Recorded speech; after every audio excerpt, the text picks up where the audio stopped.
కర్నూలు జిల్లా పత్తికొండ నియోజకవర్గం సుభాష్పురం గ్రామస్తులు తెలుగుదేశం పార్టీ జాతీయ ప్రధాన కార్యదర్శి నారా లోకేష్ను కలిసి సమస్యల్ని విన్నవించారు.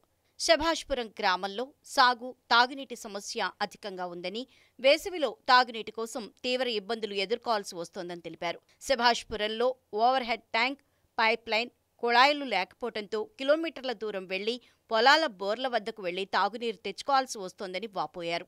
టీడీపీ ప్రభుత్వ హయాంలో బోర్లు వేయించారని, పైప్ లైన్ వేసేలోపు ప్రభుత్వం మారిపోవడంతో పనులు నిలిచిపోయాయని తెలిపారు. జగన్ ప్రభుత్వం వచ్చి 4 ఏళ్లైనా సాగు, తాగునీటి సమస్యల్ని పరిష్కరించకపోవడంతో ఇతర ప్రాంతాలకు వలసలు వెళ్లాల్సి వస్తోందని తమ ఆవేదన వెలుబుచ్చారు. పత్తికొండ, తుగ్గల్లో ఎటువంటి పరిశ్రమలు లేకపోవడంతో నిరుద్యోగులు జీవనోపాధి కోసం సుదూర ప్రాంతాలకు వెళ్లాల్సి వస్తోందని లోకేష్ దృష్టికి తీసుకెళ్లారు. సుభాష్పురం గ్రామస్తుల సమస్యలపై నారా లోకేష్ సానుకూలంగా స్పందించారు.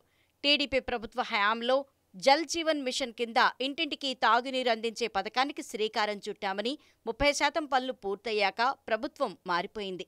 వైసీపీ అధికారంలోకొచ్చాక ఆ పథకానికి రాష్ట్ర ప్రభుత్వ వాటా నిధులు ఇవ్వకుండా పనులు ఆపేశారని నారా లోకేష్ అన్నారు.